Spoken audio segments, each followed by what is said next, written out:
and they put us all in the same space. Like, we didn't have our own dressing rooms at the time, and they did not give us it. Sorry, Miss Obi, we didn't have no food.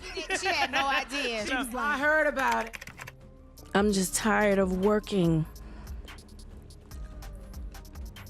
so hard, being gracious at what I do, getting paid a fraction of the cost. So, guys, OPR might be in for a bumpy ride this year, with rumors swirling that several prominent black actresses are gearing up to spill the beans on her, accusing her of allegedly swiping things from them. And we're not talking about just any actresses here. We're talking heavy hitters like Monique, Fantasia, and even the entire cast of The Color Purple. It's sending shockwaves because, these aren't exactly unknown names. It's becoming a real hot topic. And some folks are saying it's high time OPR faced the music. The industry seems to be fed up with the OPR vibes, and now it looks like a lineup of big names is ready to air out her dirty laundry. But what exactly did OPR do to these fantastic women that has them itching to spill the tea? Well, that's the million-dollar question. And we're all just here to spill all the details. So grab a seat, get comfy, and let's unravel this OPR mystery together. I never did anything they told me I should do. Yeah. Starting off with Fantasia, she just unleashed a storm on OPR, spilling the tea on how she allegedly had them living on the edge during filming. Even Fantasia, who usually keeps clear of drama, jumped into the mix. And that says something. It seems like OPR really put them through the ringer. The accusations are flying fast and furious, from getting lowballed on pay to being left practically starving on set. Can you believe it? And here's the kicker. They're dishing that OPR made them trek to set for crazy long hours every day without any security, and they had to squeeze into the same trailer. Hold up though, wasn't the budget for The Color Purple like a whopping $100 million? Where did all that cash vanish to? So let's break it down. How in the world did OPR sign up to produce a project where these talented black actresses were allegedly treated like second-class citizens? It's a head-scratcher for sure. Now, Fantasia, who rocked Celie's character in The Color Purple, isn't one to stay quiet about her feelings. She straight up said, "I have never allowed this industry to change me." And check this. She spilled that there were times when she felt invisible and unliked, but she's dropping wisdom her grandma used to dish out. What's the profit of a person gaining the whole world but losing their soul? Stay focused, baby. So I have never allowed this industry to change me, and there were times, y'all, I'm gonna keep it real with you, that I didn't feel seen. So, Fantasia's got Taraji P. Henson's back, and they're both pointing fingers at OPR. Fantasia's basically living proof of the whole deal, having experienced it firsthand. Now, Taraji's throwing some serious shade at OPR for making the cast roll up to set in rented cars day in and day out. Here's the scoop. These actors are pulling insane hours, like we're talking 12 to 15 hours a day. So by the time they wrap up, they're practically zombies, and now they gotta hit the road in that state. It's a recipe for disaster and raises the odds of accidents big time. And get this, no security, driving in the dead of night, risking getting jacked. Plus, those rental cars aren't even theirs. So any dings or scratches, and guess who's coughing up the cash? Yep, the actors. In a New York Times interview, Taraji spilled even more tea about how they were treated on The Color Purple set. She straight up said the producers wanted everyone to show up to work in rental cars until she put her foot down. Taraji was like, "Hold up, I can't be driving myself to set in Atlanta. This is an insurance liability. It's dangerous." She didn't stop there. She demanded a driver or security, and not just for herself. She told them, "If you're doing it for me, you gotta do it for everybody." Taraji spilled the beans, saying it's stuff she shouldn't have to fight for. She reminisced about being on the set of Empire, fighting for trailers that weren't infested with bugs. And when the fans caught wind of this, oh boy, they were on fire. The entire internet joined forces to drag OPR through the mud for letting this mess go down on a project she claims meant the world to her. So, Danielle Brooks, OPR, and Taraji all sat down for an interview, aiming to hype up the movie. But then Danielle just dropped a bomb of truth. Turns out in the first few weeks of rehearsals, none of the ladies had their own trailers. Nope, they had to share one single trailer for everything. Picture this, zero privacy, just all crammed into one space. Talk about a serious lack of respect. But wait, there's more. During those grueling 12 to 15-hour shifts, they weren't even getting fed or hydrated. Allegedly, they had to bring their own food from home just to survive the day. Now that's shady business right there. When Danielle spilled all this tea, OPR looked visibly bothered, annoyed even. She quickly went on the defense, claiming she had no clue what was going on. But as soon as she got wind of it, supposedly it was like, "Oh my bad, gotta fix this." It's almost like she was trying to cover her tracks, acting like she didn't know until someone blew the whistle. Now, Danielle gave OPR some credit, saying she helped them out immediately after hearing about about their struggles. But folks weren't having it because, let's be real, they shouldn't have had to speak up in the first place. Basic needs should have been sorted out before it became a thing to gripe about. The whole situation's a disaster, and it's mind-blowing that it took the entire cast raising hell multiple times just to get something done. And they put us all in the same space. Like, we didn't have our own dressing rooms at the time, and they did not give us sorry, Miss Oprah, we didn't have no food.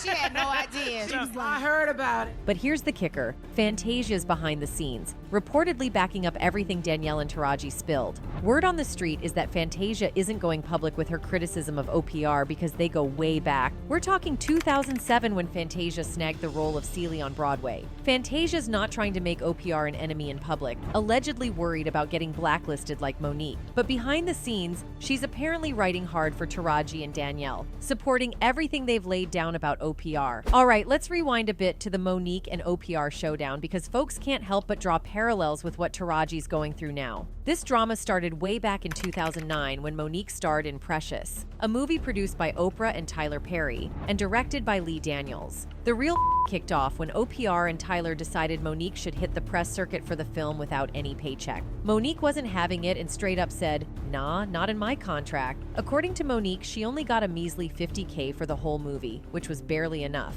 Now they wanted her to jet around the world promoting the film for free? Not on Monique's watch. But OPR and Tyler didn't take her refusal well at all. Instead, they started trashing her reputation in the industry, spinning a narrative about her being difficult to work with. Monique spilled the tea, saying Tyler Perry told her, "You may want to consider promoting this film because if you get nominated for an Oscar, your next film is $3 to $5 million. And if you win it, your next film is $6 to $8 million. Monique was like, "Hold up, I'm a black woman. Where are they paying those salaries, brother?" She straight up told Tyler, "I can't work for free. I've done what I was supposed to do. I can't go overseas and do this for free." Their back and forth continued, with Tyler saying he doesn't believe in giving money away for free, and Monique firing back, "I don't believe in working for free, so we on the same page?" It's a classic case of clash in values, and Monique wasn't backing down. He goes on about his spiel, I said, well, listen, you can write me the check for me to go overseas. I don't care where the money comes from, but I'm not going to do it for free. He says, well, I don't believe in giving money away for free.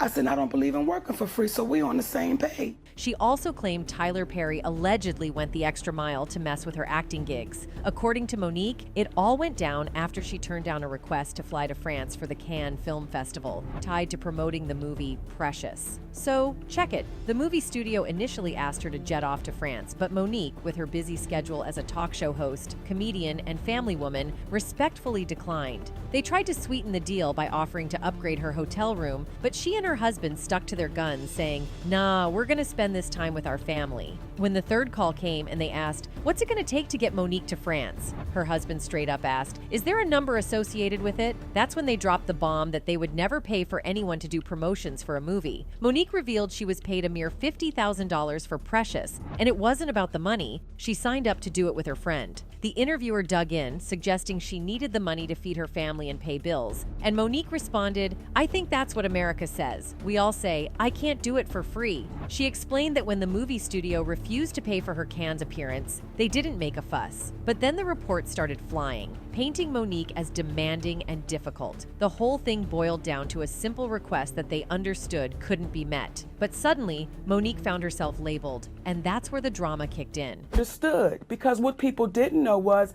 I was paid $50,000 to do the movie Precious.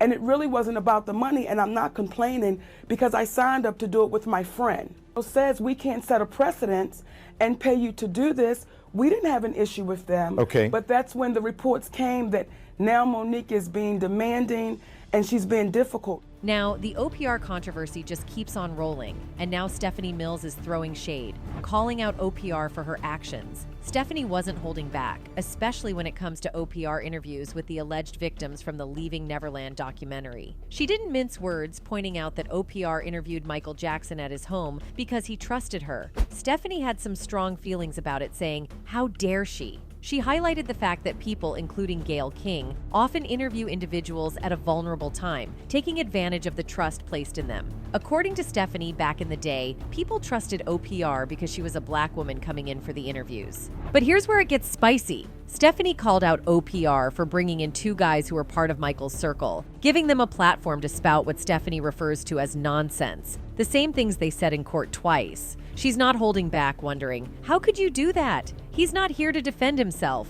Stephanie went on to express her frustration with the expectation that artists trust black journalists to take care of them, only to feel exploited. It's a sentiment she's not shy about, saying she's tired of it. Now, it may look like OPR hasn't just been giving a hard time to the ladies. The guys haven't been spared either. And we are starting off with 50 Cent. So 50's been calling out OPR for a hot minute, accusing her of shady moves, especially when it comes to black actors. He straight up accused her of throwing black actors under the bus while protecting the predators with a lighter skin tone. The dude doesn't hit the pause button on this feud, for real. Back in the day when 50 Cent was hitting the big time with his music, he had dreams of making an appearance on OPR show. This wasn't just about boosting his image from a Queens ex dealer to a successful rapper. It was also about making his grandma super proud, who happened to be a big OPR fan. But when he pitched the idea to OPR, she shut him down cold, making it clear she wasn't interested in anything 50 Cent had going on. Ouch. 50 took this rejection to heart and accused OPR of being against black music, especially the kind he was making.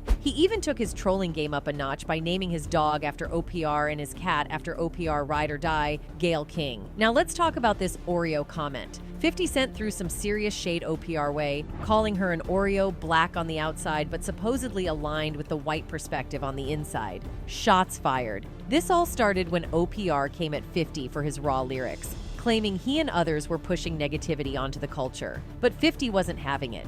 He hit back, shining a light on what he perceives as Oprah's split stance. According to him, she started with black women's views, but shifted gears to cater to middle-aged white American women for so long that she's basically become one herself. Shots fired again. Also, when Taraji spilled the tea about practically having to beg for fair pay on the new Color Purple remake produced by OPR, 50 threw some support Taraji's way. He took to Instagram sharing a screenshot about Taraji shaking up her team after they didn't capitalize on her success in Empire. The post was captioned, "They dropped the ball. F 'em, Taraji P. Henson. I'm ready to work. Let's get it." 50 also stood by Monique, launching a whole campaign to help Monique out, and even had a private chat with Tyler Perry in defense of the Oscar-winning actress. I was like, cancel, like, Monique, why is she canceled?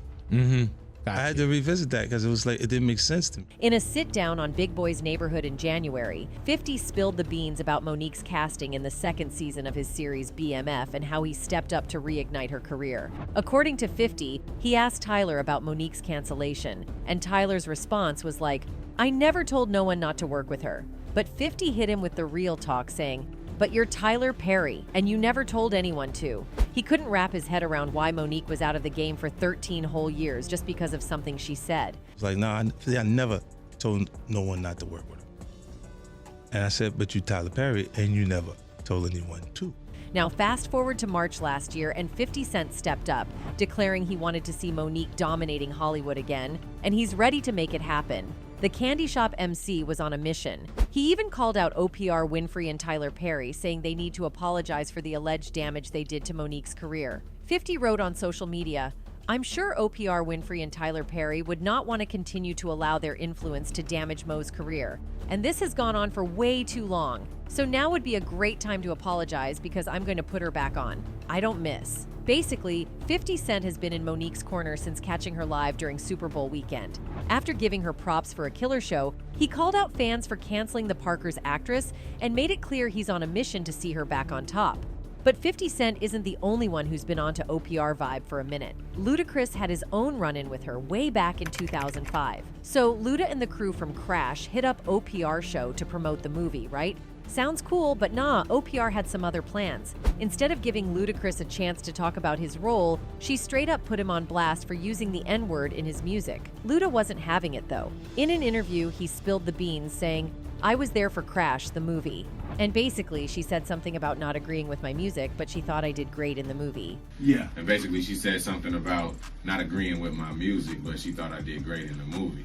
And of course, I was up there with the whole cast of Crash. And so I didn't necessarily feel like that needed to be said, agree with my music. And even if you don't agree with certain songs I made, say you don't agree with certain songs. Don't say you just don't agree with all of my music. Right. Now, here's where it gets messed up. Luda, being the smart dude he is, fired back with some real talk. But OPR wasn't having any of it. She cut out Ludacris's comeback, making it look like he just took the hit without saying a word. Luda spilled the tea, saying, "She was able to say what she said, and then I had my rebuttal. And when I saw the final show, her words were in there. It was in there, but mine weren't in there. So it just looked like I kind of took it." OPR is playing some sneaky moves, trying to control the narrative, right? It's not just 50 calling her out. Seems like Luda smelled something fishy too. Also, we can't forget about Dave Chappelle in this OPR saga. So, just a year after Ludacris called out OPR, Dave rolled up on her show to spill the beans on why he turned down a whopping $50 million offer from Comedy Central and dipped to Africa. He was trying to explain that big money deals isn't all sunshine and rainbows. They come with some serious strings attached. But OPR wasn't letting Dave off the hook that easy.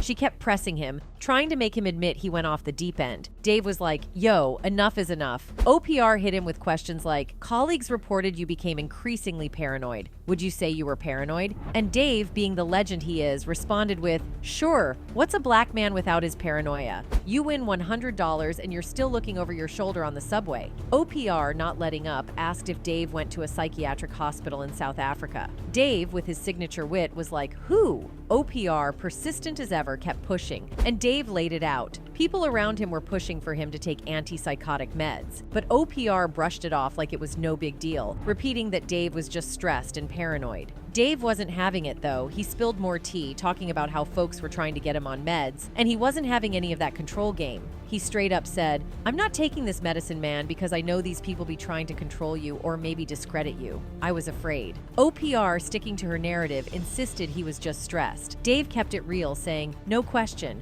but it's very stressful for someone to constantly walk behind you and say you're insane." Colleagues were quoted as saying that you had become increasingly paranoid. Would you say you were paranoid? Sure. First of all, what is a black man without his paranoia intact? So did you go to a psychiatric hospital? In South Africa? Yeah. Who? Afraid like, you know. But you were stressed out. That's why. There's no question. But it's very stressful for someone to constantly walk behind you and say, "You're insane." The whole thing was like a chess match, and Dave wasn't playing OPR game. The man had his reasons for bouncing, and he wasn't letting anyone mess with his head. OPR might be the queen of interviews, but Dave Chappelle showed he's a king in the game of staying true to himself. Even Katt Williams dropped some truth bombs in his recent interview on Shannon Sharpe's podcast, and it's got everyone talking. He straight up said hearing Taraji spill about her treatment on The Color Purple was the saddest thing ever. Picture this. You're at the top of your game. No one can touch you in your lane. You're the go-to person, the big shot. But here's the kicker. They're not paying you what you're worth. Katt was like, imagine being so top tier that if they don't pick you for a role, there's literally no 3 black actresses bigger than you, but they're still not willing to bump up your pay. He spilled that he's been dealing with this for a whole decade, taking beatings and just going along with it. Finally, he decided, enough is enough. This is wrong, and we should be ashamed. It was the saddest thing ever, because imagine being in your genre, in your sub-niche, whatever it is. Imagine being in your lane that we're gonna give this to. Imagine you being at that point and have to humble yourself and say, they're not paying me, y'all. And just taking it. I just been getting whooped. But I just gotta come say, this is wrong. We should be ashamed. Then, Katt hit us with a reality check. It's not just a Hollywood problem, it's a nationwide issue. He talked about how we don't pay teachers, but then we say kids are the most important thing. He pointed out the contradiction. You can't have both. He warned that we're ending up with a generation that can't read because we're not investing in education. And the cherry on top? The kids are growing up with iPads and phones, no books, no cursive writing. It's a mess, and Katt's not holding back in calling it out. But wait, it gets crazier. Now, after Taraji basically dragged OPR for filth and had literally everybody and their mama praising and supporting her, she suddenly did a complete 180 and started singing OPR praises. People smelled something fishy, speculating that OPR and the studios forced Taraji into damage control mode to save The Color Purple from flopping due to potential boycotts. In an Instagram post, she captioned, "It is so important for Black women and all women of color to support each other. It is also imperative to have women of color in decision-making positions across all industries. industries. Thank you for responding to my message with the compassion, understanding, and support that I've received. With that being said, Ms. OPR has been nothing less than a steady and solid beacon of light to all of the cast of The Color Purple. She has provided encouragement, guidance, and unwavering support to us all. She told me personally to reach out to her for anything I needed, and I did. It took one call, one conversation, and one decision-making Black woman to make me feel heard. Thank you, Ms. OPR, for all that you do. And when OPR saw that Taraji's post didn't work as planned, she cranked things up a notch by posting her own photo with Taraji on Instagram. The caption read, "I've long admired Taraji. She can make you laugh, cry, cheer, and feel everything in between. But I had no idea she could sing. Taraji the actress, a force. Taraji the singer, a complete revelation. What I love about her portrayal of Shug Avery is that she plays her like a woman who not only sang the blues but had lived the blues. Only Taraji could do that." She shared that her late father once told her, "You're going to be one of the greatest actresses alive, but wait until the world hears you sing."